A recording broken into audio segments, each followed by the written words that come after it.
கர்த்தரும் அருமை இரட்சகருமாகிய இயேசு கிறிஸ்துவின் இணையற்ற நாமத்தில் உங்கள் யாவரையும் வாழ்த்தி, இந்த நாளிலும் நமக்கான தேவனுடைய வார்த்தைகளை தியானிக்க தொடர்ந்து கர்த்தர் கிருபை செய்வாராக. சந்தோஷமும் மகிழ்ச்சியும் கேட்கும்படி செய்யும். அவன் எப்படி கேட்டானோ, கேளுங்கள் கொடுக்கப்படும். இன்னொரு வசனம் ஒரு கேளுங்கள் அப்பொழுது உங்களுடைய சந்தோஷம், கேளுங்கள் கொடுக்கப்படும். கேளுங்கள் அப்பொழுது உங்களுடைய சந்தோஷம் மிகுதியாக இருக்கும். அதுதான் வசனத்தின் சாராம்சமுமாக இருக்கிறது. நாம் பெற வேண்டிய காரியமும் அதுவாகத்தான் இருக்கிறது. சில வேளைகளிலே சில பாதை வழியாக கடந்து செல்வதும் நமக்கு நியமிக்கப்பட்ட ஒன்றாக இருக்கிறது. அது எவ்விதமாக என்று சொல்லி நாம் பார்ப்போம் என்றால், அள்ளி தூவும் விதையை சுமந்து கொண்டு போகிறவன், யாரும் அழுதுகிட்டே விதைக்க மாட்டாங்க இல்லையா? விதைக்க போகிற அன்னைக்கு சந்தோஷமாக இருப்பாங்க. வீடு அஸ்திபாரம் போடும்போது சந்தோஷமாக இருப்பாங்க. அப்புறம் மேலே ரொம்ப சந்தோஷமாகவே இருப்பாங்க. ஒட்டும்போது இருந்தவங்களுக்கெல்லாம் என்னவும் கொடுப்பாங்க, சாப்பாடும் கொடுப்பாங்க. அப்புறம் எல்லாம் முடிஞ்ச பிறகு ஒட்டுமொத்தமாகவே ஆகவே எதை செய்தாலும் நாம் அதை கஷ்டத்தோடு செய்வதில்லை. அள்ளி தூவும் விதையை சுமந்து கொண்டு போகிறவன் அழுது கொண்டே போகிறான் என்று அப்போ வசனம் சொன்னால் அது சரியாக இருக்குமா தப்பாக இருக்குமா? சொல்லிவிட்டீர்கள். இப்போ நான் உங்களை பார்த்து கேட்குறேன், சரியாக இருக்கும் என்று சொன்னீர்களே, அது எவ்விதமாய் சரியாக இருக்கும்? அழுதுகிட்டே கொண்டு போகிறேன், அவன் எப்படி விதைப்பான்?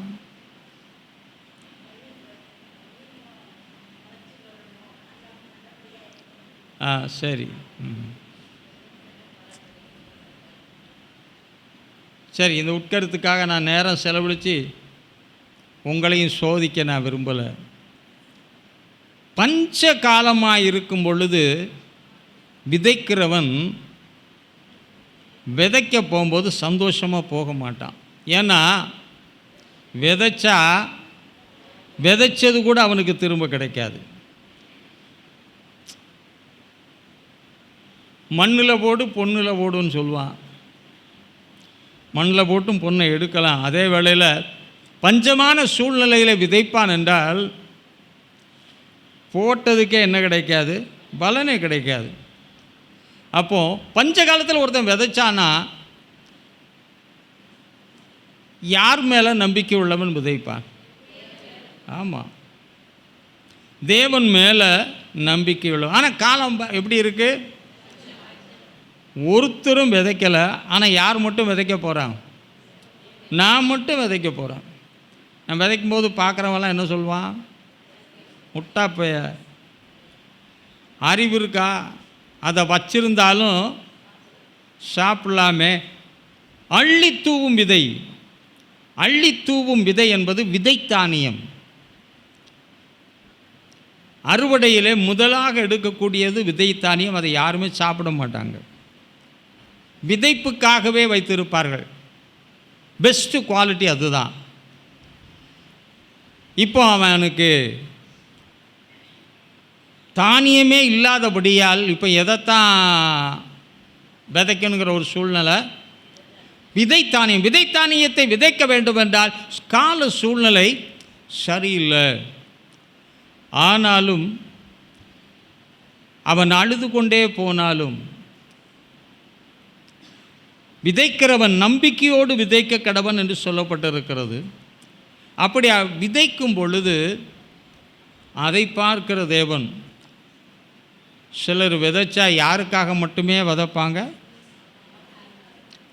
அவங்களுக்கும், அப்புறம் அவங்களுக்கு ரொம்ப பிடிச்சவங்களுக்கு, அதுக்கு அப்புறம் ஒரு சர்க்கிள் இருக்காங்க. அவங்கள பிடிக்குதுன்னு சொல்ல முடியாது, பிடிக்காதுன்னு சொல்ல முடியாது, அப்படி ஒரு கூட்டம் இருக்குது.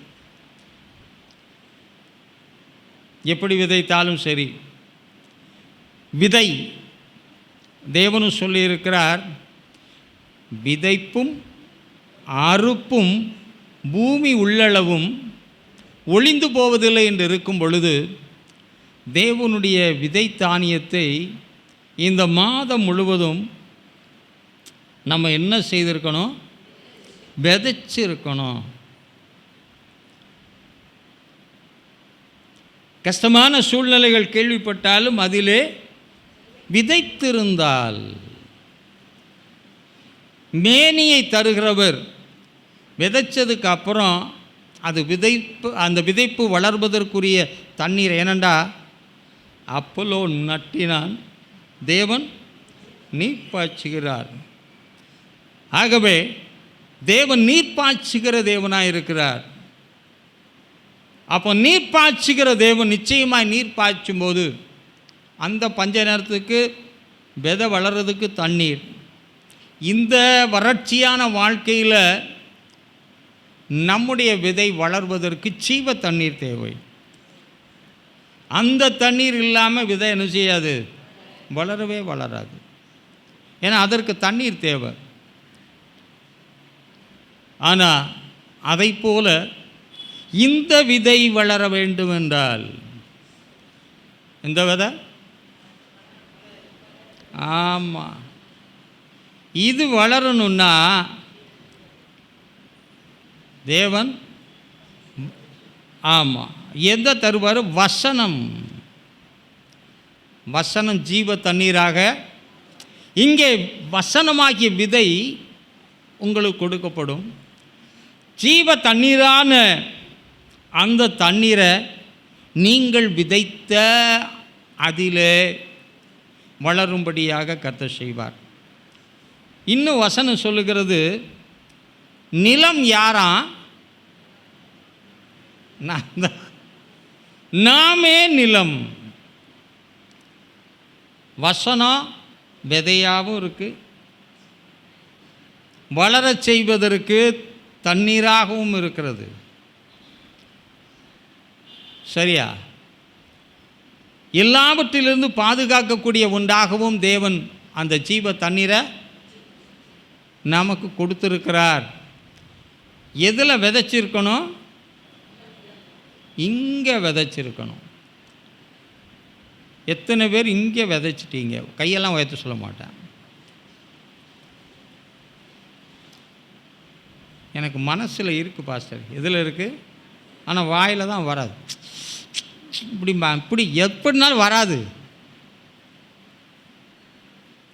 மனசுலேயே இருக்குது பாஸ்டர். ரைட்டு. வெளியே வந்தால் தாயா ரெட்சிப்பு உண்டாக வாயை திறக்கணும், கொட்டாய் விடுறத பேசலை. ரெட்சிப்பு உண்டாக, ஆமாம்.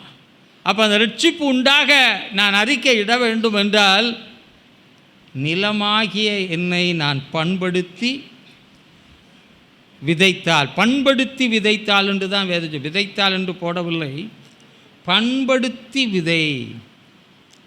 பண்படுத்தி விதைக்கத்தக்கதாக தான் தேவன் திருச்சபைக்கே நம்மை கொண்டு வந்திருக்கிறார். ஆனால் திருச்சபையில் வரும்பொழுது பண்படுத்தப்படத்தக்கதாக, எப்படி ஒரு நிலத்தை பண்படுத்துறதுக்கு ஒன்று வச்சுருப்பேன், ஒரு யந்திரம் பார்த்துருப்பீங்க, டிராக்டர் உழுகிறதுக்குன்னு. அதில் எப்படி இருக்கும்? ஆமாம், வச்சு மொதாடு லேசாக இழுப்பான், அப்புறம் கொஞ்சம் கொஞ்சமாக ஆழப்படுத்துவான். வெறும் கோடு போட்டு போகிறதுக்காக அல்ல, மண்ணை என்ன செய்கிறான் என்றால் கலக்குகிறான்.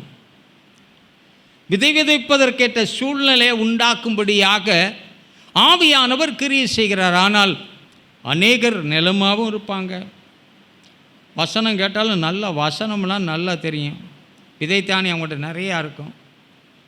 ஆனால் என்ன செய்ய மாட்டாங்க, வறட்சியான சூழ்நிலையாக இருக்கிறதுனால நம்பிக்கையோடு அந்த வசனத்தை என்ன செய்ய முடியவில்லை, போட முடியல.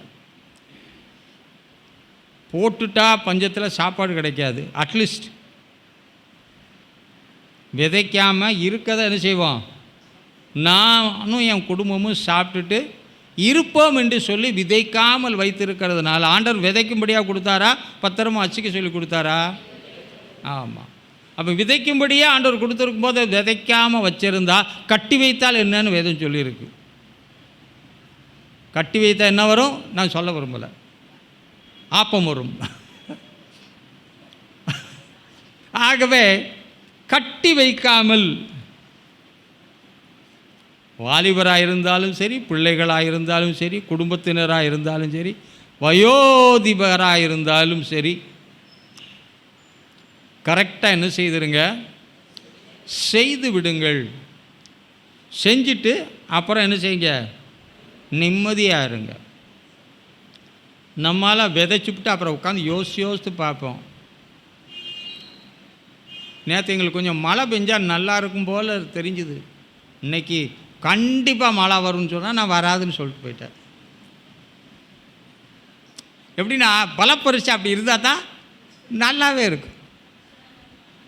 மேகமெல்லாம் சூழ்ந்து ஊத்திரும் போல் இருந்துச்சு, ஆனால் எனக்கு மழை வர்ற மாதிரி தெரியல, மழையே வரல. முடிச்சோன்னு மொதல் வார்த்தை அதான் சொன்னேன், நேற்று அடித்த மழையை பார்க்கணுமே அப்படின்னு. அது மாதிரி இருக்கு. சில காரியங்களை பார்த்து நாம் சில எண்ணங்களை பிரதிபலிப்பாக சொல்லுகிறோம். வெளிச்சத்தை எப்படி கண்ணாடி வாங்கி பிரதிபலிக்கிறது போல சில சூழ்நிலைகளை நாம் பார்த்து பிரதிபலிக்கிறோம், நடந்துரும் போல. ஆனால் சூழ்நிலை என்ன செய்ய முடியும்? ஆமாம், சில வேளையில் காற்றையும் பார்க்க முடியாது, மேகத்தையும் பார்க்க முடியாது, ஆனால் வெட்டின பள்ளத்தாக்கு மட்டும் நிரம்பும். அந்த இடத்துல பெய்யக்கூடாது, தூரத்தில் பெய்யட்டுன்னு ஒருவேளை கர்த்தர் செய்யலாம். ஆகவே ஏதோ ஒரு விதத்தில் நாம் தேவனுடைய காரியங்களை செயல்படுத்தும் போது தேவனுடைய பிள்ளைகளாகிய நாம் வாழ்ந்து சுகித்திருக்க, தேவன் கொடுத்த காலங்கள் நன்மையாக இருக்கத்தக்கதாக கர்த்தர் எல்லா சூழ்நிலைகளிலும் நம்மை நடத்தி கொண்டு செல்ல அவர் முன் செல்கிறவராக இருப்பார். ஆனால் நம்முடைய கடமை தேவன் சொன்னதை செய்து, காற்று இருந்தாலும் சரி, மேகம் இருந்தாலும் சரி, எதுக்கு வாய்ப்பில்லை இருந்தாலும் சரி, எப்படி ஆகிலும் என் பள்ளத்தாக்கை கர்த்தர் நிரப்புவார் என்றால் மகிழ்ச்சியும் சந்தோஷமும் கேட்கும்படி செய்வார். வார்த்தையில் உண்மையுள்ளவர், பொய்யுரையாத தேவன் நிச்சயமாக இந்த வார்த்தைகளின்படியே உங்கள் யாவரையும் ஆசீர்வதித்து வழி நடத்துவாராக. இந்த நாளிலும் நான் ஒரு சில காரியங்களை உங்களோடு கூட முன்வைத்து நான் பேசும்படியாக விரும்புகிறேன். தேவன் செய்யும் போ ஆண்டவர் இஸ்ரவேல் ஜனங்களை நடத்தினார், மன்னா எல்லாருக்கும் கிடைச்சி. வெளிச்சம் இரவில் கிடைச்சிதா? மேக சம்பவத்தின் பலன் கிடைச்சிதா? காடை கிடைச்சிதா? எல்லாருக்கும் தண்ணி எல்லாருக்கும் கிடைச்சிதா? எல்லாமே கிடைச்சிது. இஸ்ரவேல் ஜனங்கள் கானானை நோக்கிய பயணத்தில் மோசையினாலும் தேவனாலும் வழிநடத்தப்படும் போது எதுவுமே குறையில்லாமல் நடத்தின. அதே வேளையில் நீ சில தேசத்தின் வழியாக கடந்து போகிற அவங்ககிட்ட நீ சொல்லணும், எங்கள் ஆண்டவர் எங்களுக்கு ஒரு குறையும், நாங்கள் நேர் வழியாக அனுசரிஞ்சிட்டே இருப்போம், போயிட்டே இருப்போம். நாமும் கடந்து போகிற பாதையில் மற்றவன்ட்ட சொல்லணும், கர்த்தர் எங்களை நிறைவாக நடத்துகிறாரு, உன்ட்ட எதையும் நாங்கள் கேட்கணுங்கிற அவசியமே. அப்போ தேவன் நடத்துதலிலே நாம் பார்க்கும் பொழுது ஒரே விதம். அதில் சண்டை போடுறவன் இருந்தானா? இஸ்ரவேல் ஜனத்தில் முறுமுறுக்கிறவன் இருந்தானா? கல்லறிகிறவன் இருந்தானா, கலகம் பண்ணுறவன் இருந்தானா, நம்பிக்கை இல்லாதவன் இருந்தானா, எகிப்தியன் இருந்தானா? எகிப்தியன் இருக்கான் உள்ள. அப்போ பலரும் கலந்துருந்தாங்க. அப்படிப்பட்ட இடத்துல அந்த தேவ ஜனம் என்ற ஒரே மந்தைக்குள்ளே அவர்கள் வழி நடத்தப்படும் போது நல்லோர் மேலும் தீயோர் மேலும் மழையை வருஷிக்க பண்ணுகிறவர் அங்கே எல்லா தரப்பட்டவர்களுக்கும் ஒன்றாக படி அளந்தார் அல்லவா? அப்படி இருக்கும்போது இந்த அனுத்தியமான ஒரு கானானை பெறுவதற்கு இவ்வளவு காரியம் என்றால் தேவன் அங்கே என்ன செய்யணும்? கால் மிதிக்க வேண்டும் என்பதற்காக. இப்படின்னா தேவனை நோக்கிய பயணத்திலே காணப்படுகிற நமக்கு என்ன வரப்படாது? சிங்கக்குட்டிகள் வேண்டுமென்றாலும் தாழ்ச்சி அடைந்து பட்னியாக இருக்கும். தாழ்ச்சி அடைனா எந்த மிருகமும் அதுக்கு வேட்டையாட கிடைக்கல. காட்டில் மிருகம் இருக்குது, ஆனால் இதுக்கு வேட்டையாட என்ன செய்யலை, கிடைக்கல. அதுக்கு ஒருவேளை அப்படி கிடைக்காம போனாலும் கர்த்தரை தேடுகிற நம்முடைய வாழ்க்கையில் ஆமாம், அது எங்கே இருக்கணும்? இருதயத்தில் இருக்கணும், இங்கே இருக்கக்கூடாது. இது எப்பவுமே கலங்கிக்கிட்டே இருக்கும், குழம்பிக்கிட்டே இருக்கும். அவ்வப்போதும் மைண்டு மாறிக்கிட்டே இருக்கா. நாமே பார்த்துருப்போம், எங்களுக்கு புத்தியே சரியில்லை. ஒரு நேரத்துக்கு ஒரு புத்தியாக இருக்கா? மூளை ஒன்றுதா? எல்லாருக்கும் இத்தனை அவுன்ஸ்னா இத்தனை அவுன்ஸ் மூளை தான். மூளை ஒன்று தான், சைஸும் ஒன்று தான். ஆனால் புத்தி மட்டும் எல்லா மூளைக்கும் ஒரே மாதிரி கொடுத்துருந்தா எந்த பிரச்சனை இருக்குமா வாழ்க்கையில்? குடும்பத்தில் பிரச்சனை இருக்குமா? உறவுக்குள்ளே பிரச்சனை இருக்குமா? சபையில் பிரச்சனை இருக்குமா? ஊழியர் கடையில் பிரச்சனை இருக்குமா? ஏன்னா மூளை ஒன்று, ஒரே விதமான காரியங்கள் இருக்கும்போது. ஆனால் எப்படி இருக்குது? அதனால தான் சொல்கிறேன், புத்தி வேறு மாதிரி இருக்கும். இருந்தாலும் ஆண்டவர் அதுக்கு ஒன்று நானே புத்தின்னு சொல்லியிருக்கார். இந்த புத்தி கெட்டு போனவன் புத்தியை மாற்றிக்கிட்டே இருப்பான். அது யாராக இருந்தாலும் ஒரே புத்தி இல்லாமல் இருக்கிறதுக்கு, ஒரே புத்தியை கொண்டு வர்றதுக்கு யார் புத்தியாக மாறணும்? தேவன் நம்முடைய புத்தியாக மாறினால் சுய புத்தியிலே சாயாமல் அவரே புத்தியும் ஞானமும் எல்லாமே இருக்கிறாரே, அவரை நீ சார்ந்து கொண்டு சரியாக நடத்தினால். ஒரு பிரசங்கம் பண்ணுற முடிஞ்சோன்னா இங்கே கேட்டால் நீங்கள் இப்போ இருக்கிற எல்லாரும் சேர்ந்து ஒவ்வொரு புது பிரசங்கம் எனக்கு சொல்லுவீங்க. நானும் ஒரு வருஷத்துக்கு சாதாரணமாக பிரசங்கம் பண்ணுறவன் இன்னும் 10 வருஷத்துக்கு பிரசங்கம் பண்ணலாம். சரியா? இப்படிப்பட்ட ஒரு சூழ்நிலையில் அவரே புத்தியாக மாறிட்டார்னா சபை எப்படிங்க இருக்கும்? இப்போ எல்லாருமே சர்வ ஞானியாக இருந்தால் எப்படி இருக்கும்? நல்லா இருக்காதா? எவ்வளவு சந்தோஷமாக இருக்கலாம், எவ்வளவு சமாதானமாக இருக்கலாம், எவ்வளவு நிம்மதியாக இருக்கலாம், எவ்வளவு குழப்பம் இல்லாமல் இருக்கலாம். எந்த ஒரு காரியம் சொன்னாலும் உடனே என்னதான் ஓகே, இங்கே ஒன்று சொன்னால் ஆரம்பித்த முன்னாடியே வந்துடும், எல்லாம் ரெடியாவாங்க. இப்படிலாம் சொல்லக்கூடாது. அப்படி தான் வரிசையாக ஆரம்பிச்சிடும். அந்த ஏக சிந்தை, அந்த ஏகமானம் ஒன்றையே சிந்தித்து அதெல்லாம் வராது. இப்போ தேவன் புத்தியாய் மாறிட்டா சபைக்கு ஒழுங்குமுறையே சொல்லித்தர வேண்டாம். இப்படி செய்யுங்க, இப்படி நடந்து கொள்ளுங்க, இப்படியெல்லாம் இருக்கணும்னு சொல்லித்தர அவசியமாக இருக்கா? ஏன்னா அவரே புத்தி, அந்த புத்தியில் எந்த கோளாறுமே. அப்போ கோளாறு இல்லாத அந்த புத்தி நமக்குள்ளே இருக்குன்னா எவ்வளோ அருமையான உலக வாழ்க்கையும் நல்லா இருக்கும், சபையாய் வாழுகிற வாழ்க்கையும் நல்லா இருக்கும். இதில் தேவன் கிருபையை நடப்பிக்கும் போது உலக வாழ்க்கையை எப்படி இருக்கும்? ஆமாம், நம்ம வாழ்க்கையை குறித்து கசந்து கொள்ளவே மாட்டோம். எத்தனை பேருக்கு உங்கள் வாழ்க்கை ரொம்ப இனிப்பாக இருக்குது? சுகர் இருக்கும், ஆனால் வாழ்க்கை என்ன செய்யலை? ஆமாம், பாட்டு மட்டும் பாடுறோம். கசந்த வாழ்க்கை மதுரமாகும் எங்கே ஆகுது? ஆனால் எப்படி பாடிருப்பிய? ஓர் நிலைமைக்கு கர்த்தர் கொண்டு வர விரும்பத்தான் சில காரியங்களை செய்கிறார். கட்டு ஒலிவ மரமானாலும் அப்படியே விட்டால் அது வேற கனிகளை உகந்ததை தர முடியாது என்பதற்காக அந்த சுவாப கிளைகளையெல்லாம் தரித்து அதில் வேற பயந்தரக்கூடிய கிளையை அதில் என்ன செய்கிறாராம், தரிக்கிறவர் மட்டுமல்ல ஒட்ட வைக்கிறார்.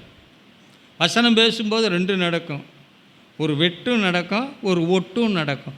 வெட்டு ஒட்டு, லெஃப்ட்டு ரைட்டு மாதிரி. ஒரு வெட்டு ஒட்டு, வெட்டு ஒட்டு. அப்போ எவ்வளோதான் வெட்டினாலும் மரம் மொட்டை ஆகவே ஆகாது. தேவன் ஒட்ட வைத்தால் அதன் செழிப்பே வேற. அதுலேயும் ஆண்டவர் சொல்லிட்டாரு, அவரே வேறாக அடிமரமாக இருப்பார். ஏனென்றால் வேர் பரிசுத்தமானால் கிளைகளெல்லாம் பரிசுத்தமாகவே. காட்டு ஒலிவ மரமாகிய நீ வேர் பரிசுத்தமாக இருக்கும் பொழுது மரத்தின் கிளைகளெல்லாம் பரிசுத்தமாக்க அவரே அதை செய்கிறதுனால நமக்குள்ளே ஒன்றித்து செயல்படக்கூடிய ஒரு செயல்பாடு உருவாக வேண்டும். புளித்த மாவு, கொஞ்சம் புளித்த மாவு எல்லாவற்றையும் புளிக்க பண்ணுகிறது போல இங்கே கொடுக்கப்படுகிற கொஞ்சம் கொஞ்சம் வசனமானாலும் என்ன செய்யணும், புளித்த மாவாகி உப்பணும், கும்னு இருக்கணும். இங்கே என்ன செய்ய மாட்டேங்குது? ஆமாம், சரி சொல்லலாம் தேர. சரி, அதை மாதிரி இருக்கக்கூடாது. கர்த்தர் இந்த நாளிலே இந்த மாத வாக்குத்தத்த வசனத்தின்படி உங்களுக்கு நிறைவான சகலத்தையும் கொடுத்து ஆசீர்வதிப்பார். எனக்கு கூட ஒரு யோசனை, வாக்குத்தத்தத்தை தொடர்றதா வேறு வசனம் பண்ணுறதா அப்படின்னு சொல்லி அப்படியே. ஆனாலும் கர்த்தர் நல்லவர், விடவும் மாட்டேன்றார், நான் வேறு பக்கம் போகிறேன்றேன். சரி, அதனால் தேவன் எப்படியெல்லாம் நம்மோட செயல்பட்டு கேட்கச் செய்கிறார் என்பதை அறிந்து கொள்ளத்தக்கதாக இந்த நாளிலே உங்களோடு கூட பேசுகிறேன். இன்னொரு காரியத்தை பாஸ்டிங் ப்ரேயரில் பேசினேன், அதை இங்கே சொல்லித்தான் ஆக வேண்டியதாக இருக்குது. வெளிப்படுத்தல் 3:16 வாசிக்கும் பொழுது வாசித்து விடுங்களேன். வெளிப்படுத்தல் 3:16 பைபிள் ஸ்டடிக்கே வராட்டாலும் இப்போ பாஸ்டர் எடுக்கிற சண்டே ஸ்டடியில் கேளுங்க. குளிரும் இன்றி அனலும் இன்றி. எப்படி இருக்கிற? வெது வெதுப்பா. அப்போ நான் கேள்வி கேட்டேன் மக்களை பார்த்து, இந்த வெது வெதுப்பான நிலைமை எப்படி வந்துச்சு? யாராகிலும் பதில் சொன்னால் 1000 ரூபாய் தர்றேன்னு. 1000க்கும் ஒருத்தரும் வரலை. அப்புறம் 500க்கு இன்னொரு கேள்வி கேட்டேன், அதுக்கும் வரலை. வெது வெதுப்புன்னா ஆளுக்கு ஒரு பதில் சொன்னாங்க. அப்போ தான் சொன்னேன், தேவன் எப்படி நம்மை சேர்க்கிறார், சேர்த்து கொள்கிறார், சேர்த்து நம்மை மாற்றுகிறார், புதிதாக்கி புதிய விதத்திலே நம்மை நடத்துகிறார் என்பதை அங்கே சொன்ன அந்த வெளிப்படுத்தலை அதை பார்க்கும்போது கொஞ்சம் பயமாகவும் இருந்துச்சு. சிஸ்டர் அதை விட்டுலாம் கடந்து போயிட்டாங்க, வேறு இப்போ வெளிப்படுத்தலில் இருந்துகிட்டு இருக்காங்க. சீலை உடைக்கிறது வைக்கிறது மிருகமெல்லாம் வரப்போகுது. சரி இருக்கட்டும். இந்த இடத்துல சொன்ன வெது வெதுப்பு எப்படி வந்தது? எப்படின்னா பொதுவாக வெது வெதுப்பை யாருமே எதுவும் வைக்கிறது இல்லை. குடிக்கும் போது தான் கொதிக்க என்ன செய்ய முடியாது. நம்ம நாட்டில் இருந்த ராஜாஜி அவர்கள், கனம் பொருந்தியவர்கள், காப்பியை கொதிக்க அப்படியே இறக்க அப்படியே குடிச்சிடுவார். நம்ம குடித்தோம் வாயெல்லாம். ஆமாம், அவங்க சில அனுபவம் கொதிக்கவே தெரியாமல் வாயில் வச்சுட்டு. எங்கள் வீட்டில் கூட நான் சுடு தண்ணி குடிப்பேன், அதனால் ஃப்ளாஸ்கில் சில வேளை நல்லா சூடாக போட்டு வச்சுருப்பாங்க. நான் அதை பார்க்கலாமானே, எடுத்த உடனே ஊற்றுவேன். அது கம்மியான சூடு தான், அது ரொம்ப சூடு இல்லை. ராஜாஜி அவர்கள் கொதிக்க அப்போ அவருக்கு கொஞ்சமாவது ஆற வச்சு கொடுக்க முடியுமா? பழகி கொண்டார். கொதிக்கிற ஒரு அனுபவத்திற்கு வராதபடி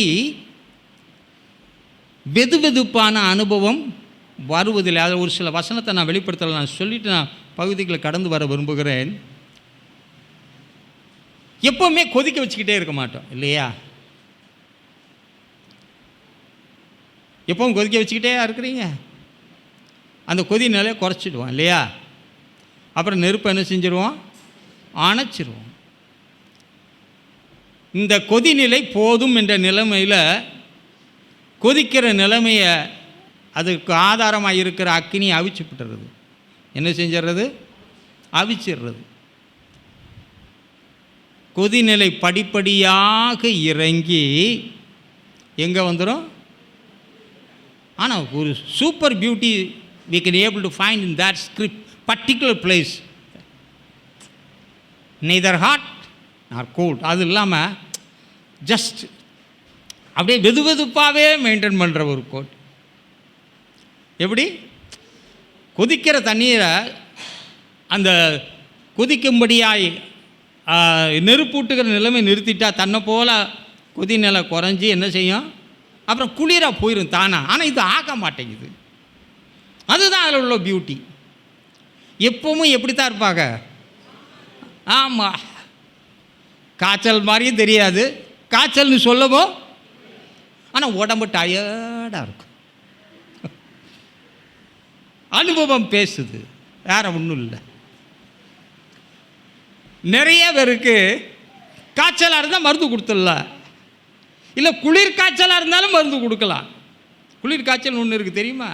அதுக்கும் மருந்து இருக்குது. ஆனால் வெது வெதுப்பு காய்ச்சலுக்கு எதுவும் போடவோ? ஆமாம். இப்படிப்பட்ட நிலைமையிலே இன்றைய நாட்களிலே காணப்படுகிற திருச்சபைகளின் நிலைமைகள் இருக்கிறபடியினால சபையை குறித்து கர்த்தர் என்ன முன்குறித்தார்? சபை என்பது ஒரு தனிப்பட்ட நபர் அல்ல, தேவனால் பிரித்தெடுக்கப்பட்டவர்கள், தேவனுக்காய் வேறு பிரிக்கப்பட்டவர்கள், தேவனுக்காய் வேறு பிரித்து அழைக்கப்பட்டவர்கள் ஒன்று கூட்டப்பட்டதுதான் சபை என்று சொல்லப்படுகிறது. ஒரே சரீரமாக பிரிந்திருக்கிற நாம் பிரிந்த நிலைமையில் இல்லாதபடி ஒன்று கூட்டப்பட்ட நிலைமையிலிருந்து அங்கு தேவன் என்ன செய்கிறார்? அசைபாடுகிறார். தேவன் அங்கே அவருடைய கிரியைகளை நடப்பிக்கிறார். தேவன் என்றென்றைக்கும் வாசம் பண்ணுகிற ஸ்தலமாக அந்த திருச்சபையானது காணப்படுகிறது என்பதாக வேதம் சொல்லுகிறது. இந்த நிலைமைக்கு கர்த்தர் கொண்டு வந்தாலும், நான் ஏற்கனவே சொன்னேன், ஒரு கொதி நிலைமை வந்தால் இதுக்கு மேலே ரொம்ப ஜெபம் பண்ணிடக்கூடாது. நிறைய பேர் சொல்லுவாங்க பரிசுத்தவான்கள், ரொம்ப சபசபன்னு இருந்துடக்கூடாது, ரொம்ப ஜபதமன்னு இருந்துடக்கூடாது, ரொம்ப பண்ணால் அவன் கடைசி எந்த நிலைமையில் வந்துடுவான்? ஆமாம், ஒன்று குளிர்ச்சியாக இருந்தால் ஏதாவது செய்யலாம், அனலாக இருந்தாலாவது எது. ஆனால் வெது வெதுப்பாக இருந்தால் ஆண்டவர் சொல்லுகிறார், நான் அந்த பகுதியை எடுத்துக்கொள்கிறேன், 3ஆம் அதிகாரத்தை நீங்கள் எடுத்துக்கொள்வீர்கள் என்றால்,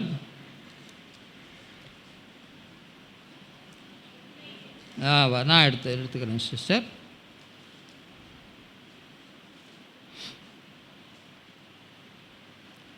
ஆ 16ஆம் வசனத்தை நான் வாசிக்க விரும்புகிறேன். நீ குளிரும் இன்றி, குளிராகவும் இருக்க மாட்டான். ரொம்ப குளிராக இருந்தால் என்ன செய்வோம்? நடுங்கிடும். அதனால் குளிராகவும் இருக்க மாட்டாங்க. அடுத்து அனலாகவும் இருக்க மாட்டான். எப்படி இருப்பானா? வெது வெதுப்பாக இருந்தால் அவன் எங்கே இருக்கானா ஆண்டவர் வாயிலிருந்து துப்பி போடுறதுக்கு ஏதுவாக வச்சுக்கிறார். என்ன செஞ்சிருவாரா? இன்றைக்கி அநேகர் யாருடைய வாயில் இருக்காங்க? ஆண்டவர் வாயில் இருக்கிறது நல்லது தான். ஆனால் அவர் வாயில் இருக்கும்போது அட்லீஸ்ட் ஒன்று குளிராக இருந்தால் உன்னை அனலாக்கலாம். அனலாக இருந்து உன்னை மெயின்டைன் பண்ணினா இன்னும் ஒன்று அனலாக எப்பொழுதுமே பயன்படத்தக்க நிலைமையில் வைக்கலாம். அது இல்லாதபடி உங்களுடைய ஆவிக்குரிய ஜீவியத்தை குறைத்து கொண்டால், எப்பவும் ஒருத்தர் பார்த்தா எப்படி இருக்கீங்கன்னு கேட்பாங்க இல்லையா? கேட்போமா? கேட்க மாட்டோம். இருக்கோம் சார். அது என்ன நிலைமை? ஏதோ போய்கிட்டு இருக்கு சார். நல்லா இருக்கேன்னு வாயில் சொல்ல என்ன செய்ய முடியல, இன்றைக்கி அநேகரால் முடியலை. நல்லா இருக்கேன்னு எப்போ சொல்ல முடியும்டா? நீ முன்ன அனலாரு. உலகத்திலேருந்தே நல்லா இருக்கேன்னு சொல்கிறான். நீங்கள் அதுக்கு மேலே சொல்லணும் இல்லையா? சொல்லணுமா சொல்லக்கூடாதா? அப்போ நான் உலகம் உங்களிலே தேவன் இருக்கிறார் என்பதை அறிந்து கொள்ள முடியும். அதற்காகத்தான் கர்த்தர் பூமியிலே நம்மை சாட்சியாக வைத்திருக்கும் போது நம்முடைய அனலான நிலைமையை நம்ம என்ன செய்கிறது இல்லைன்னா, தொடர்ந்து அனலாக இருக்கத்தக்கதான நிலைமையில் வைத்து கொள்ளுகிறது இல்லை. அதனால் ஜெபம் பண்ணுறதுக்கும் என்ன இல்லை, பிரசங்கம் கேட்குறதுக்கும் இன்ட்ரெஸ்ட் இல்லை, தேவ சமூகத்துக்கு வர்றதுக்கும் இன்ட்ரெஸ்ட் இல்லை. நானே சொல்லிக்கிறேன், ஆனால் நீங்கள் சொல்ல வேண்டாம். சபை கூடுதலிலே காணப்படுறதுலேயும் இன்ட்ரெஸ்ட் இல்லை, சபைக்கு வர்றதுலேயும் இன்ட்ரெஸ்ட் இல்லை. ஏன்னா நல்லது கிட்டத்துக்காக தானே வர்றாங்க. சில நல்லது கிட்டது செய்ய வேண்டும் என்று வர்றதுனால அதுக்கு உங்களுக்கு என்ன இல்லை, ஏன் வாயில் இல்லை? பாஸ்ட் வாயில் விழுந்துடக்கூடாதும்பாங்க. நான் அப்படி ஒன்று உங்கள் யாரையும் கரிக்க போகிறதில்ல. ஆண்டர் வாயில் எப்படி இருக்காதீங்க. ஆமாம், வாந்தி பண்ணி போடத்தக்க நிலைமையில் இருக்காதீங்க. அதற்காய் கர்த்தர் உன்னை தெரிந்து கொள்ளவில்லை. குளிரான நிலைமையில் உன்னை விட்டுருந்தா நீ வேற மாதிரி போயிருப்ப. அப்படி போயிடக்கூடாது என்பதற்காக ஒரு அனலுள்ள ஜீவியத்தை உனக்குள்ளே ஏற்படுத்தத்தக்கதாக தான் ஆண்டவர் கொண்டு வந்து வச்சிருக்கிறார். அனல் உண்டாக்கத்தக்கதாக தான். 2 கல்லை நல்லா உரசினா என்ன வருது? இதெல்லாம் நெருப்பு வேணும்னா தீப்பெட்டி கிடையாது, கல்லை தான் உரைச்சிட்டு கிடப்பேன். அது தீப்பிடிக்கே ரொம்ப நேரம் ஆகும். இப்படிப்பட்ட ஒரு சூழ்நிலை இருக்க கர்த்தர் உன்னை எப்படியெல்லாம் மாற்றிக்கிட்டு வந்தார். மாற்றினாரா மாற்றலையா? மாற்றினார். ஆத்தாமல் மாற்றினார், நீத்தாமல் தேத்தினார், கைவிடாமல் கரை சேர்த்தார். இன்னும் அழகாய் கர்த்தர் செய்கிறார் தெரியுமா? சபை என்றாலே, சபையின் திட்டங்கள் என்றாலே கர்த்தர் அது வேறு விதமாக வைத்திருக்கிறார்.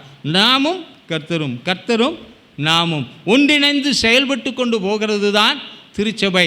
தேவனுடைய ஒரு சரீரமே சபைதான். அது குறையற்றதாக, தேவன் முன்பு நிற்கத்தக்கதாக, காணப்படத்தக்கதான நிலைமையில் இருப்பதற்காகத்தான் குளிர்ந்த நிலைமையிலிருந்து கர்த்தர் நம்ம எடுத்து வந்தார். அப்படி குளிர்ந்த நிலைமையிலிருந்து நம்ம எடுத்து வந்தபோது அங்கே நீங்கள் காரியத்தை நீங்கள் பார்க்கும்படியாய் நான் அதில் காட்ட விரும்புகிற காரியம் என்னவென்றால், 18ஆம் வசனத்தில் நீ ஐஸ்வர்யவானாகும்படிக்கு அப்படின்னு நிறுத்திங்க. நம்ம யாரா மாறணுமா? இப்போ தேவன் விரும்பினா நடக்குமா நடக்காதாங்க? அப்போ தேவன் உங்களை ஐஸ்வர்யவானாய் மாற விரும்பலையோ? விரும்பியிருக்காரா? ஐஸ்வர்யம் வந்துருச்சா? வரும் வரும். இப்போ நான் லேச மேகம் வருது, உள்ளங்கை மேகம். சரி, அந்த உள்ளங்கை மேகம் நிரப்பிடுச்சு. ஆனால் இந்த தாட்டு கரெக்டாக இருந்தால் நீ ஐஸ்வர்யவான் ஆகும்படி. அப்போ ஒருவன் ஐஸ்வர்யம் இல்லாத நிலைமையில் தரித்திரனாக இருக்கிறான்னு வைத்துக்கொள்ளுங்கள். அவனை ஐஸ்வர்யவான் ஆக்கும்படினா என்ன செய்யணும்? அவனுக்கு சில போதனைகளை என்ன செய்யணும்? ஏன் இந்த நிலைமையில் இருக்கிறாய், நாம் எந்த நிலைமையிலே விழுந்தோம் என்பதை, எந்த நிலைவால் நாம் தாழ்ந்து போய்கொண்டிருக்கிறோம் என்பதை அவனுக்கு என்ன செய்யணும்? ஆமாம், அறிவிக்கப்படாமல், சொல்லப்படாமல், உணர்த்தப்படாமல், ஆலோசனை தராதபடி நாம் மாறவே. ஏன்னா இதுலேயே ஊறி போனவங்க ஊறுகாய் மாதிரி. எப்படி ஊறுகாய் எத்தனை தடவை கழுவுனாலும் உப்பு போகாது, மட்டெல்லாம் போயிடும். அது மாதிரி ஊறி போனவர்களாக இருக்கிறபடினால அவ்வளவு ஈஸியாக நம்மில் காணப்படுகிற சிலது என்ன செய்யாது? போகாது. அது போகலைங்கிறதுக்கு நிறுவனம் அவ்வப்போது எந்திரிக்க பார்த்தீங்களா? ஒவ்வொரு சூழ்நிலை என்ன அப்படி அப்படி எந்திரிக்க பாருங்கள், அதிலே தெரிஞ்சுக்கலாம். அந்த நான் எந்திரிக்கும். நான் யாருன்னு நினச்சிட்டேன், அந்த நான்கிறதுலே தெரிஞ்சுக்கலாம். சுயம் என்ன செய்யலை. அந்த சுயம்னு ஒன்று இருந்தால் போதும், எல்லாம் என்ன செய்யும், சுயம்பாகிக்கு கிடைச்சது மாதிரி வந்து சேர்ந்துடும். அப்போ ஒரு தரித்திரன் ஐஸ்வர்யவனாய் மாற வேண்டும் என்றால் சோம்பேறித்தனத்தினால் என்ன வரும், தரித்திரம் வரும். சோம்பேறிக்கு தரித்திரம் எப்படி வரும், வழிப்போக்கை மாறி எப்படி வரும், ஆயுதம் அணிந்த மனுஷனாக வருமா, சாதாரணமாக வராது. சில சொல்லுவாங்களா, சார் என்ன இருந்தாலும் நாங்கள் முன்னேற மாட்டோம் சார், எங்களால் முன்னேறவே, எங்கள் மண்டையில் எழுதியாச்சு, என்ன இங்கில் எழுதுனாங்கன்னு தெரில, மண்டையில் எழுதியாச்சு, அதனால் சாகு மட்டும் எப்படி தான் இருக்க போகிறேன். ஆமாம், ஆண்டவர் அப்படி யாரை பார்த்தும் சொல்லலை. ஸ்பெஷலி திருச்சபையை பார்த்து அவர் சொல்லும் பொழுது அது ஐஸ்வர்யமாக இருக்க விரும்புகிறார். தேவனும் ஐஸ்வர்ய சம்பன்னர், அவரை தொழுது கொள்ளுகிறவர்கள் யாவருமே ஐஸ்வர்ய சம்பன்னராகும்படியான சிந்தை உள்ளவராக இருக்கும்போது, அப்போ அந்த ஐஸ்வர்யமான நிலைமையில் ஐஸ்வர்யத்தில் நிலைத்திருக்க வேண்டும் என்றால் நம்மகிட்ட பலவிதமான தரித்திரங்கள் நம்மிடத்தில் இருந்தது, பலவிதமான சோம்பேறித்தனம் இருந்தது, பலவிதமான நிலைமைகளில் சொன்ன நேரத்தில் செய்யாமல் சாக்கு போக்கு சொல்லிட்டு எத்தனை விசை காலம் தாழ்த்தி இருக்கிறோம், யோசித்து பாருங்கள். சில வேளைகளில் ஆண்டவர் செய்யக்கூடியதை சொன்னாலும் நம்ம சொல்லுவோம் செய்யக்கூடாததை சொல்கிறாரு. எப்படி ஒரு தாளந்தை கொடுத்து சம்பாதினா, ஒரு தாளந்தை கொடுத்தா எப்படியா சம்பாதிக்கிறது அப்படின்னு சொன்னது போல இன்றைக்கு அநேகர் விதமாகவே செய்கிறார்கள். இன்னும் ஒரு சிலருடைய வாழ்க்கையை நீங்கள் கவனித்து பார்ப்பீர்கள் என்றால், எஜமான நம்பி கொடுத்துட்டு போயிடுறாரு, நான் போய் வர இத்தனை வருஷம் ஆகும்பா, நீ அதை என்ன செய்துக்கொள். அவன் என்ன சொன்னான், வர்றதுக்கு இத்தனை வருஷம் ஆகும் பார்த்துக்கலாம். ஆனால் ஒரு சிலரோ உழைச்சானா, உண்மையா பாடுபட்டானா, எஜமானன் சொன்னபடியே திரும்பி வந்தான்.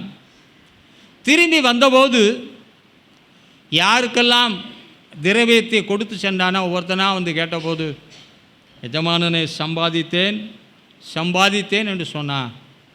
இன்னொருத்தர் இருந்தான், நீர் மோசமான ஆளியா,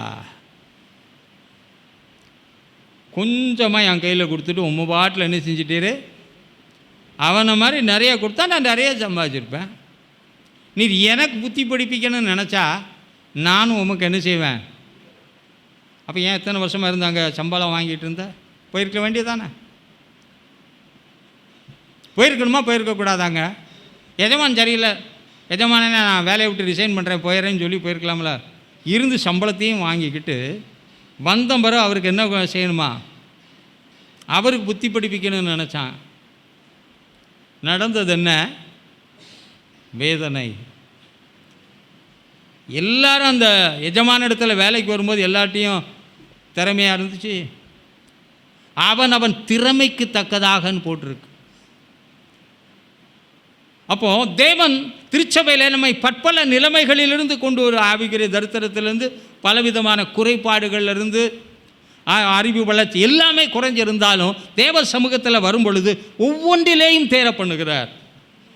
ஏன்னா அவர் பூரணர், அவரோடு இருக்கிறவர்களும் பூரணராக இருக்க விரும்புகிறபடியினாலே கொண்டு வந்து அவர் உடனே இது பண்ணுறதில்ல, தேரும்படியான காரியங்கள். அப்போ ஒன்றும் தெரியாதவனை வேலைக்கு வச்சா எஜமானனுக்கு வேலை அதிகமாக கம்மியாக அதிகம்.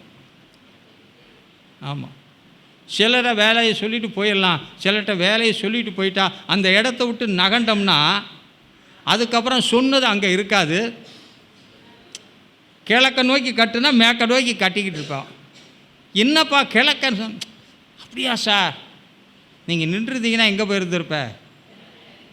அப்போ அவருக்கு எந்த பொழப்பையுமே செய்ய முடியாது. அவனை தேர செய்கிறதுக்கு எவ்வளோ கஷ்டப்பட்டுருப்பார். அவன் தேர்னவனா மாறணும்னா, அவன் தேர்னவனா இருந்தபடினால் அதுக்கேற்ற கூலி, அதுக்கேற்ற அளவுக்கு அவனுக்கு பொறுப்பு கொடுத்துட்டு அவன் திறமையை இன்னும் வளர்க்க வேண்டும் என்பதற்காக அவனை நம்பி ஒப்பு கொடுத்தார். ஏன்னா அவன்கிட்ட திறமை இருக்குது, இவனால் வளர முடியும் என்பதை அறிந்து அவனுக்கேற்ற திறமைக்கேற்ற விதத்தில் கொடுத்தாரா. அவன் திறமை இல்லாமல் வந்தான். திறமை உருவாக்கத்தக்கதாக எஜமான் அவனை உருவாக்கினார். உருவாக்கினதோடு நிறுத்தலை. எஜமானனுக்குள்ள ஒரு பிளான் இருக்குது. இவனை ஒரு நாள் என் பட்டணத்தின் மேலே என்ன செய்யணும். ஆனால் எவன் அந்த இடத்துக்கு போவான் என்பதை அவர் நிர்ணயம் செய்ய காலங்களை கொடுத்து விட்டு செல்கிறார். அப்போ உங்கள் ஒவ்வொருவருக்கு, ஏன்னா ஏற்ற காலத்திலே அவர் உங்களை உயர்த்தும்படிக்கு அவருடைய பலத்த கரத்திலே அடங்கி இருங்கள். அப்போ ஏற்ற காலத்தில் அவர் உயர்த்துவதற்கு உன்னை உருவாக்குகிற காலத்தில் உருவாக்கி விடு. ஆனால் நிறைய பேர் எப்படி இருக்காங்கன்னா, எந்த பாத்திரத்தில் போடுறோமோ அதை மாதிரி மாறிடுவாங்க. இங்கே வந்து கூஜாவில் போட்டோன்னா எல்லாரும் எப்படி மாறிடுவாங்க? ஏன்னா மண் ஒட்டாது பார்த்தீங்களா. அப்புறம் வீட்டுக்கு போனோடனே எதில் போட்டுருவாங்க? தட்டில் போட்டோன்னே எப்படி ஆயிடுவாங்க? இதில் போடுறாங்களோ ஷேப் மாறிக்கிட்டே இருப்பாங்க. ஏன்னா அது ஷேப்லெஸ் பர்சனு. அதை ஷேப் பண்ணியிருந்தால் அது எப்படி இருக்கும்? நேற்று அப்படி இருந்தான், கொஞ்சம் நேரத்துக்கு முன்னாடி இப்படி இருந்தான், நான் இப்படி இருப்பான்னு நினச்சேன், இப்படி ஆயிட்டான், இன்னும் எப்படி ஆவானோ தெரியலையே. இன்றைய அநேகருடைய நிலைமை எப்படித்தான் இருக்கிறது. தேவன் உங்களை உலகத்திலிருந்து வேறு பிரித்ததின் நோக்கமே அதற்காகத்தான். உங்கள் எல்லாரை குறித்தும் தேவன் ஒரு நல்ல தீர்மானத்தை அவர் வைத்திருக்கிறார். நான் எங்கேயோ அங்கே என்னுடையவனும் இருக்க அருள் செய்ய விரும்புகிற தேவன் அந்த இடத்துக்கு கொண்டு போக இந்த உலக வாழ்க்கையிலே தேவன் நமக்கு கொடுத்த திருச்சபையிலே, தேவன் கொடுக்கிற அந்த வார்த்தைகளிலே, தேவன் கொடுக்கிற அந்த சத்தியத்திலே, தேவன் உங்களை நடத்தி செல்கிற காரியங்களிலே நீங்கள் உங்களை உருவாக்கி கொண்டே வந்திருந்தால் நேரம் எப்படி ஆயிருப்பீங்க? எங்கேயோ மாறி இருப்பீங்க. வைரம் பார்த்துருப்பீங்க. ஆனால் வைரம் எதில் உருவாகிறது? கார்பன், கரி. பல்லாயிரம் அடி ஆழத்திலே அது பூமியின் அழுத்தங்கள் உஷ்ணங்கள் எல்லாம் கரியை எப்படி மாற்றி விட்டது? நம்ம கரிதாயா, கறி கட்டதா. பல்லு அந்தங்களை முன்னால் அவங்க இப்போ கை காலையில் இருந்துச்சுன்னா நான் அப்படி தேய்ச்சா யாரும் அங்கே இருக்கீங்களா? பரவாயில்ல, எனக்கு 2-3 தோஸ்து இருக்காங்க. கறியை கடித்து பார்த்துன்னு தான் தெரியும் உங்களுக்கு. அது ஒரு மாதிரி, அது ஒரு டேஸ்ட் இருக்கும். அப்படியே கடித்து அப்படியே ஒரு தேய்ச்சி அப்படியே துப்பிட்டு, கறி கருப்பாக இருந்தாலும் பல்லு கருப்பாக மாறாது, அது வெள்ளையாக மாறும். நீங்கள் கரிதாயா இல்லைன்னு சொல்லலை. உங்களை தேவன் சில தாழ்விடங்களிலே, சில தாழ்வான சூழ்நிலைகளிலே, பலவிதமான நிர்பந்தங்களிலே உங்களை அவர் எப்படி மாற்ற போகிறாரு? வைரமாக மாற்ற போகிறாரு. உங்களை பார்க்கும்போதே தெரியுது எவ்வளோ வைரமாக ஆயிருக்கு. அந்த வார்த்தையை கேட்குறதுக்கே வைரம்னு கேட்க நல்லா இருக்குது. ஆனால் வைரமாக எப்படி மாறிச்சுங்கிறத கேட்குறது நமக்கு கஷ்டமாக இருக்குது. வைரமாகணும்னா கறி வைரமாய் மாற வேண்டும் என்றால், இன்றைக்கி பெட்ரோல் எப்படி கிடைக்குதுன்னு உங்களுக்கு தெரியும் நினைக்கிறேன். இது கிளாஸ்லாம் எடுக்க வேண்டாம். முன்னாடி ஏற்பட்ட அழிவினாலே பூமியின் அடியிலே காணப்படுகிற எல்லாம் அந்த அழுகி கடைசி அது வேறு விதமாக ப்ராடக்டாக மாறி இன்றைக்கி வாசனை திரவியமாக அதிலிருந்து வருகிறது தெரியுமா? பெட்ரோலியம் வேஸ்ட் ப்ராடக்ட்லேருந்து வாசனை திரவியம் தயார் பண்ணுறான். இன்னும் அது இப்போ வேண்டாம், சயின்ஸ் கிளாஸாக போய்டும். வேஸ்ட் ப்ராடக்ட்லேருந்தே பெஸ்ட் ப்ராடக்ட். கர்த்தர் நம்ம வேஸ்ட்டாகவே வைக்கலையா? இங்கே இருக்க யாராவது நான் வேஸ்ட்னு சொன்னீங்கன்னா கர்த்தர் உன்னை பெஸ்ட்டாக மாற்றுவார். அன்றியும் நீங்கள் அவரால் உயர்த்தப்படும்படிக்கு அவருடைய பலத்த கரத்திலே நீங்கள் அடங்கி இருப்பீர்கள் என்றால் ஏற்ற வேளையில் கர்த்தர் நிச்சயமாக உயர்த்துவார். அந்த உயர்விலிருந்து ஒரு வேளை உன்னை கீழே இறக்கவே முடியாது. தேவன் உயர்த்தினால் உயர்த்தினது. ஆகவே தேவனுடைய எந்த நிலைமையிலிருந்து எடுத்து வந்து அவரவர் நிலைமைக்கேற்ற வார்த்தைகளை கொடுத்து உங்களை அதற்கேற்ற உருவ அமைப்பு கொடுக்கும்போது உருவமாக என்ன செய்து விடு? மறுரூபமாகாதே. வேற ஒரு மறுரூபம் தேவை. சரியான ரூபத்துக்குள்ளே நீங்கள் மாறினால் நிச்சயமாகவே நம்முடைய நிலைமை எங்கேயோ இருக்கும். இருக்குமா இருக்காதா? அப்போ மாறிடலாமா? ஓகே. கோடி கணக்காக அள்ளி ஆண்டவர் கொடுக்கட்டும், கொட்டட்டும், நீந்தி நீந்தி மூழ்குங்க.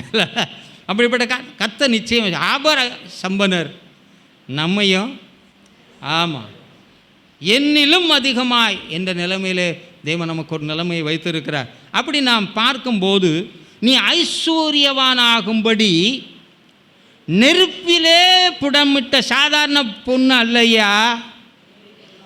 ஆமாம், புண்ணாக இருக்கு பாப்பா, உன்னை பொண்ணாக தான் மாற்றுவார். என்ன மாற்றாண்டார்? புண்ணா மாற்றினா ஏதோ கோளாறு இருக்குது. கோளாறு உள்ளவன் புண்ணாக போயிடுவான். கோளாறு இல்லாமல் தேவன் அவனை எந்த நிலைமையிலிருந்து எடுத்து எந்த நிலைமைக்கு நேராக அவனை சீர் செய்து வழி நடத்தி கொண்டு இருக்கிறாரோ அந்த நிலைமைக்கு நேராக போனால் அவன் எப்படி தான் மாறுவான். ஆமாம், ஒரு நாள் என்ன நொதிக்கிற புண்ணும் சலமும் ரோகமும் சீலும் வராது. தலையெல்லாம் நொதிக்கிற ரணமும் சீலும் ரோகமாக இருக்குது. கர்த்தர் இந்த கால வேளையில் மாற்றட்டும். நீ ஐஸ்வர்யவனாய் மாற தேவன் விரும்புகிறார். அநேகர் ஐஸ்வர்யவானாய் மாற்றும்படியாக. இப்போ நம்ம இருக்கிற நிலைமையில் இருக்கிற குறைய மாற்றுறதுக்கு காதலை கேட்க பண்ணுறாரு. நீ எதா இல்லை, குளிராகவும் இல்லை, அனலாகவும் இல்லாமல் வெது வெதுப்பாக இருக்கனால தான் உன் நிலைமை இப்படி இருக்கிறது. நான் வாயில் வச்சு ரொம்ப நேரம் வச்சுக்கிட்டே இருக்க மாட்டேன். ஒன்று முழுங்குவேன், இல்லைனா ஆமாம். ஆகவே ஆண்டவர் வாந்தி பண்ணி போடக்கூடிய நிலைமை நம்முடைய வாழ்க்கையில் உண்டாகாமல் இருக்கத்தக்கதாக நம்ம என்ன செய்யணும்? அனல் முட்டி, அந்த வசனத்துக்கு அப்புறம் வர்றேன். அனலாக எப்பொழுதும் ஆவியில் எப்பொழுதும் எப்படி இருக்கணும்? நாங்கள் அனலாக தான் இருக்கோம் பாஸ்டர். வீட்டில் வந்து பாருங்க, ஒவ்வொரு நிமிஷம் எவ்வளவு ஹை ஸ்பிரிட்டடாக இருக்கோம், ஹைலி ஃப்ளேமபுள். விளக்கணைக்கு கிட்ட வச்சாலே தீ பிடிக்காது. ஆனால் விமானத்தில் பயன்படுத்துகிற அந்த எரிபொருள் இட்ட தூரத்தில் வச்சு இப்படி காட்டினாலே கேஸாக இருந்தால் அது எங்கேயா லீக்காக இருக்கும். சுவிட்சை போடும்போதே என்ன வந்துடும்? வீடு முழுசு தீ. ஸோ நம்முடைய நிலைமையை கர்த்தர் மாற்ற விரும்புகிறார். அந்த அனல் மூட்டி எழுப்பாதபடிக்கு நாம் என்ன செய்கிறோம் என்றால், அவன்கிட்ட ஏன் அந்த ஐஸ்வர்யம் வரலை, உடுத்திக்கொள்ள மேன்மையானதை கொடுத்தோம், அவன் ஏன் அப்படி ஆகலை, தேவனுடைய பார்வைக்கு அவன் ஏன் இன்னும் கனமுள்ளவனாக மாறலைன்னா, 19ஆம் வசனத்தில் வாசிக்கும்போது நேசிக்கிறவர்களை சிட்சித்தது அவனுக்கு பிடிக்கலை. நேசிக்காதவங்களை என்ன செய்ய முடியாது? நேசித்தா என்ன செய்யலாம்? சிட்சிக்கலாம். நேசிக்கலைன்னா அவர் நம்மை படைத்தவர், சிட்சிக்க உரிமை இருக்கா இல்லையா? ஆனால் நம்ம என்ன சொல்கிறோம்? சரி,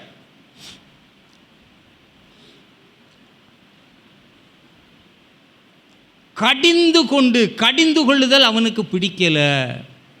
ஆனால் அது சபையெல்லாம் தேவனால் பிரித்தெடுக்கப்பட்டு அவருக்கேற்ற நிலைமையில உருவாக்கப்பட்டு வசனத்தினால, சத்தியத்தினால, தேவனுடைய ஆவியினால், மனம் புதிதாகிறதுனால, பரிசுத்த ஆவியானவரால், அவருடைய வழிகாட்டுதலினாலே, ஊழியர பற்பல உபதேசத்தின் மூலமாக அவர்கள் என்ன செய்கிறார்கள் என்றால் தேறினவர்களாய் மாற்றப்படாது. ஆனால் இருந்தாங்க, எல்லாம் வந்த உடனே இனிமேல் இதை வச்சு என்ன செஞ்சுக்கலாம்? பொழப்ப ஓட்டிக்கலாம், இது போதும் என்று நினைத்த பின்பு கொதி நிலம் கொஞ்சம் கொஞ்சமாக குறைஞ்சி, இப்போ கொதிக்கிற பாலைவனத்தில் காணப்படுகிற கொதி நிலை உள்ளது கொதிச்சிக்கிட்டே தான் இருக்கும் இல்லையா? கொஞ்சம் சூடாக இருக்கும். ஆனால் ஐஸ் உருவாகிற இடத்துல கொதி நிலைமை உள்ளது எப்படி ஆயிரும்? டக்குன்னு குளிராயிரும். அதனால தான் கொடைக்கானல் அந்த குளிர பிரதேசங்களில் போய் சாப்பிட வரும்போதெல்லாம் கொதிக்க கொண்டு தருவான். எதுக்கு? ஆறிடப்படாதுங்கிறதுக்காக. உங்களுக்கு ஏன் சூடாக தர்றேன்னா நீங்கள் என்ன ஆயிடக்கூடாது? ஆறிடவே கூடாது. உங்கள் கொதி நிலைமை எப்போவுமே எப்படி இருக்கணும்? கொதி நிலைமையில் இருக்கணும். அப்போ தான் ஒரு வெற்றியான நிலைமையில் தேவனுடைய வாயில் தேவன் நம்ம வைத்து அவர் நம்மை பயன்படுத்த முடியும். ஆகவே அந்த நிலைமையில் இருக்கணும். அப்பவும் சொல்கிறாரு, பாவம் வாசலில் நின்று தட்டிக்கிட்டே இருக்கான்ப்பா. வாசல்கிட்ட தான் இருக்கா. எந்த வாசல்? இந்த இருதய வாசல்கிட்ட நின்று எத்தனை தடவை தட்டினாலும் ஆள் உள்ளே இருக்குது, லைவாக தான் இருக்குது, காதெல்லாம் நல்லா தான் கேட்குது. ஆனால் என்ன செய்ய மாட்டார்? தட்டுறவன் சத்தத்துக்கு. ஆமாம், ஏன்னா பந்தத்துக்குரியவர் தான். இப்போ அவரை கொஞ்சம் என்ன செய்யலை, நமக்கு பிடிக்கலை. அந்த பந்தத்துக்குரியவர் நமக்கு ரொம்ப பிடிக்குதா? எனக்கு ஒன்றுமே பேச மாட்டேன்றீங்க. உலகத்தில் பிடிக்காதவனெல்லாம் பிடிக்கிறதுக்கே வழி இல்லாதவனை கூட பிடிக்குது. ஆனால் பிடிக்கிறதுக்கு வழி உள்ளவரை என்ன செய்ய மாட்டேங்குது. அதான் இப்படி இருக்கும்.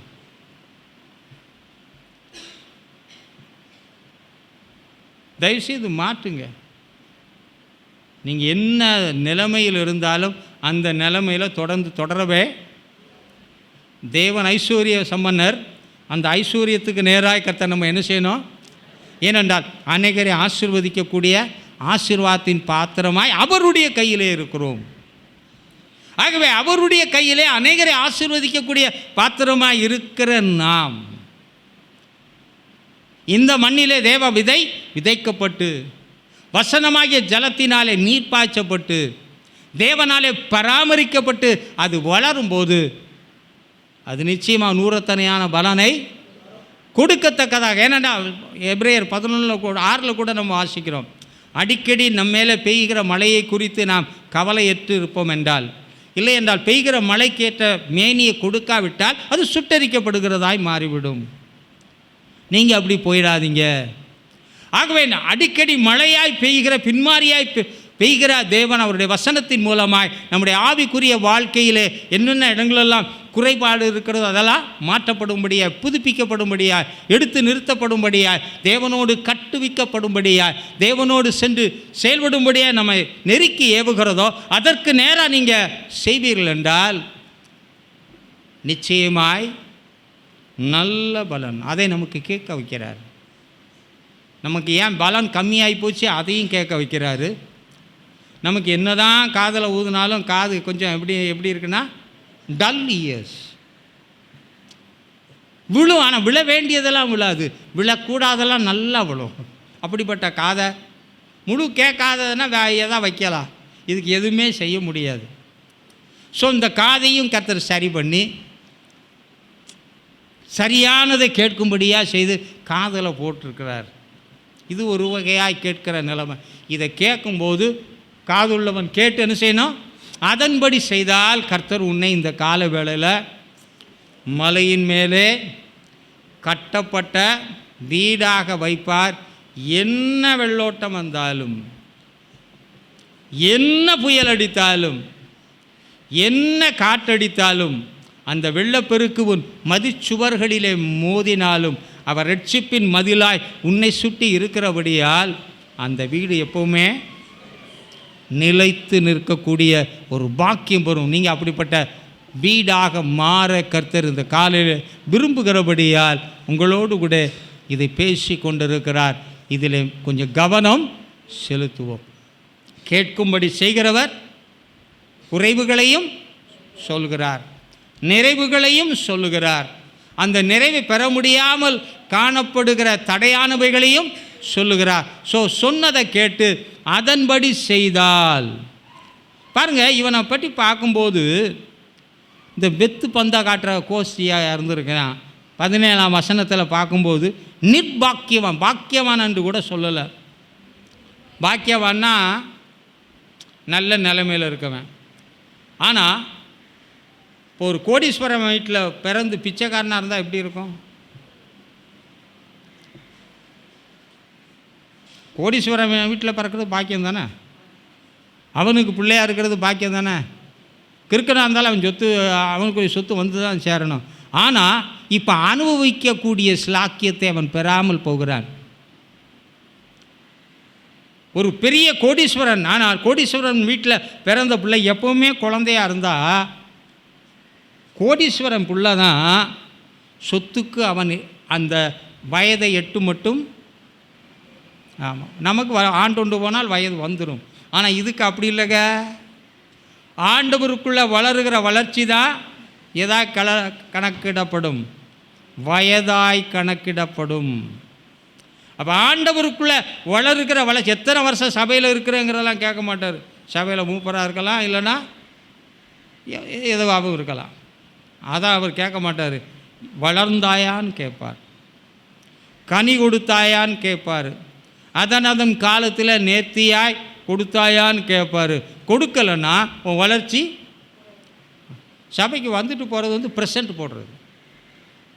அந்த ப்ரெசண்ட் இருக்கனால நீங்கள் ஆப்சண்ட் இல்லைன்னு தான் அர்த்தமே ஏண்டி, வேறு ஒன்றுக்கு அது பயன்படாது. ஆனால் பாடி ப்ரெசண்ட்டு, சோலும் ஸ்பிரிட்டும் ஆப்சண்ட் ஆகிடுச்சுன்னா இந்த பாடி இந்த இடத்துல ப்ரெசண்ட் ஆகி என்ன பிரயோஜனம்? இப்போ கூட நான் பிரசங்கம் பண்ணிக்கிட்டு இருக்கேன்.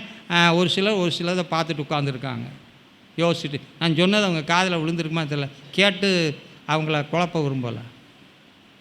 ஏன்னா எல்லாரையும் பார்த்துட்டு தான் நாங்கள் பேசுகிறேன். உங்களுக்கு பிடிப்பு இல்லை, அவ்வளோதான்.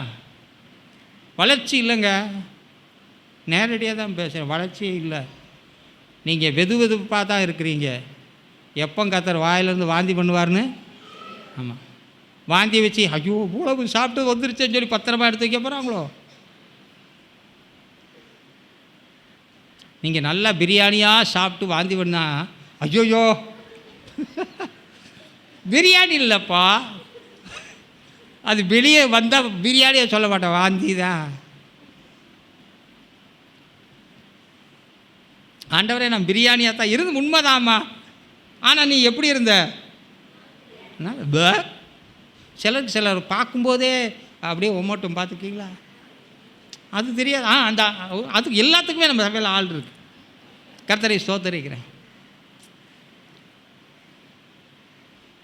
எப்படி இருக்கிறோன்னு கொஞ்சம் பார்த்துங்க, இல்லைன்னா பார்த்து வேறு மாதிரி. ப்ரெசண்ட்டு கொடுக்கறதுக்கு இல்லை. பாடி அண்ட் சோலை வெளியே விட்டுவிட்டு எங்கேயாவது சுத்த விட்டுவிட்டு இங்கே உட்காந்து வெறும் பாடி உட்காந்துருக்க இடம் எது? கல்லறை.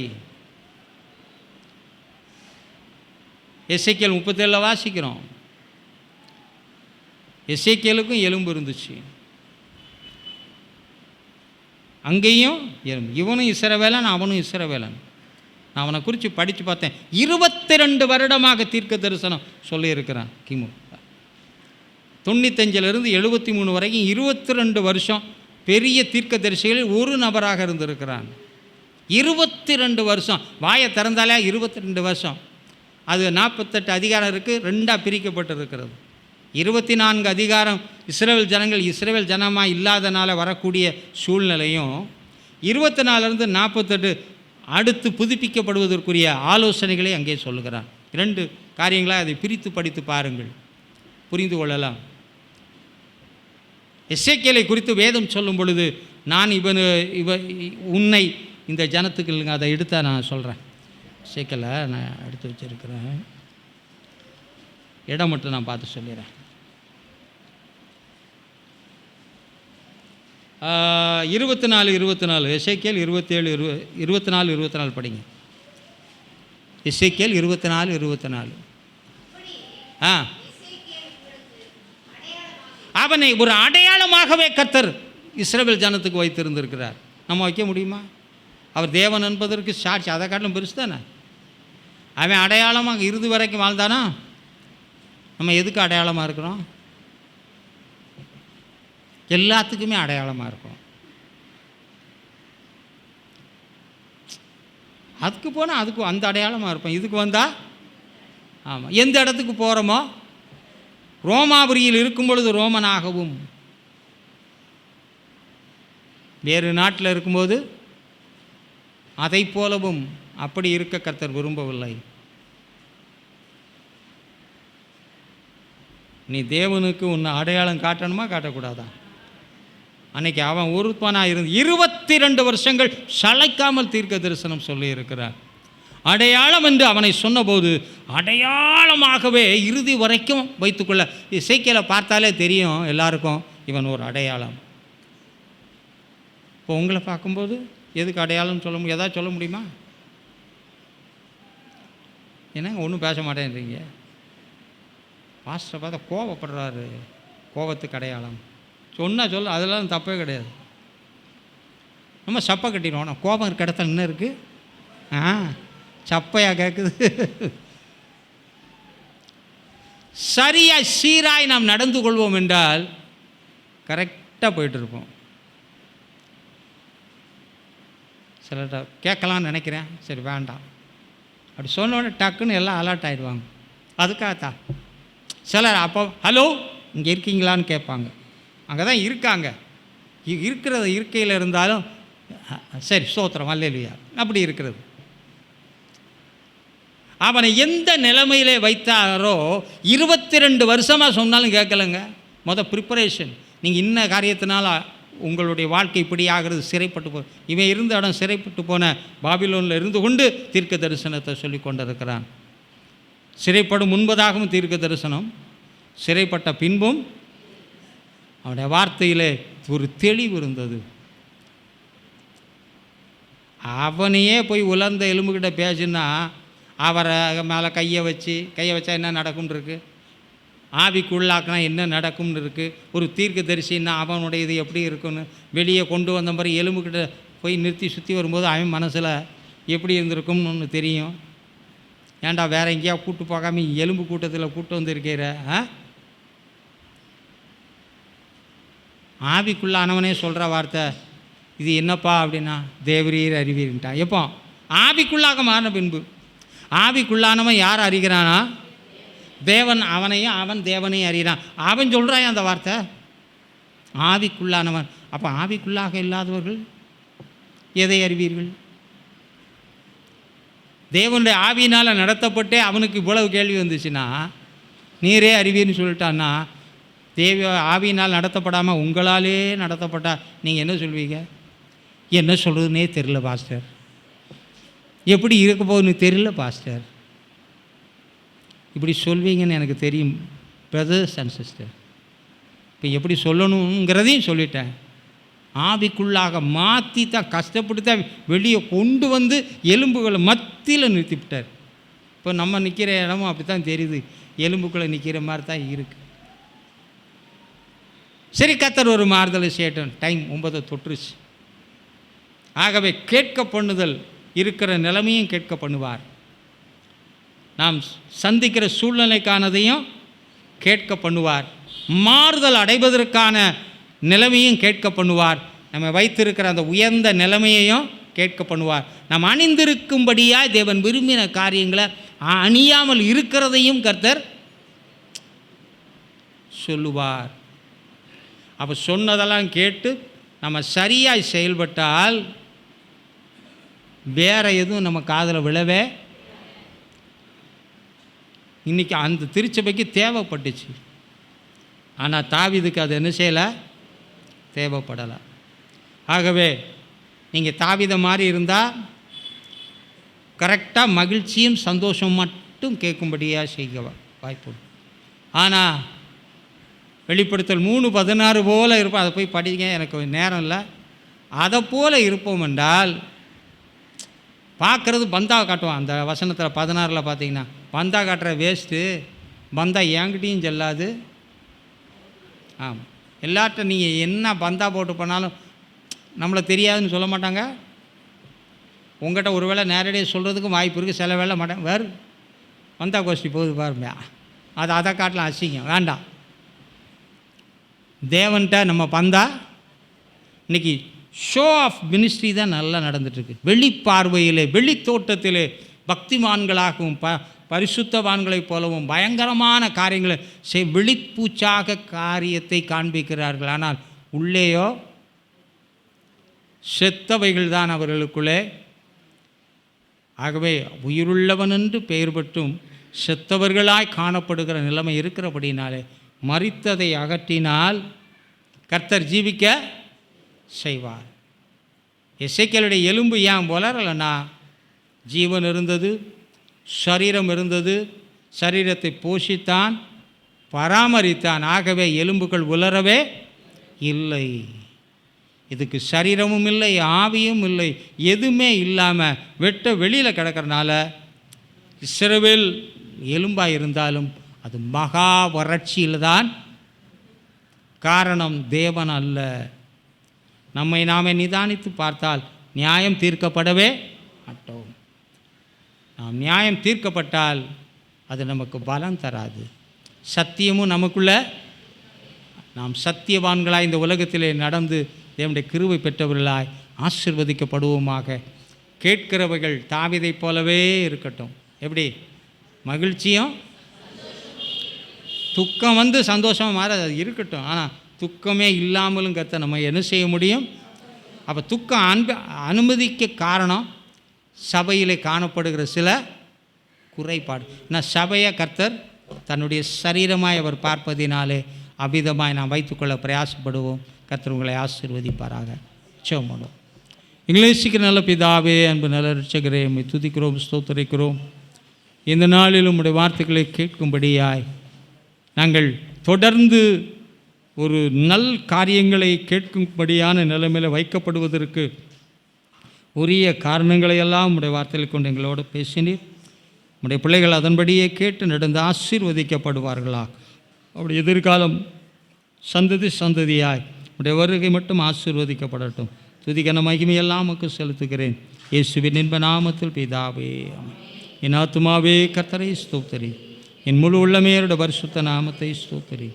என் ஆத்துமாவே கர்த்தரை ஸ்தோத்திரி, கர்த்தர் செய்த சகல உபகாரங்களையும் மறவாதே. ஆமேன், ஆமேன். கர்த்தர் தாமே உங்கள் யாவரையும் ஆமென்.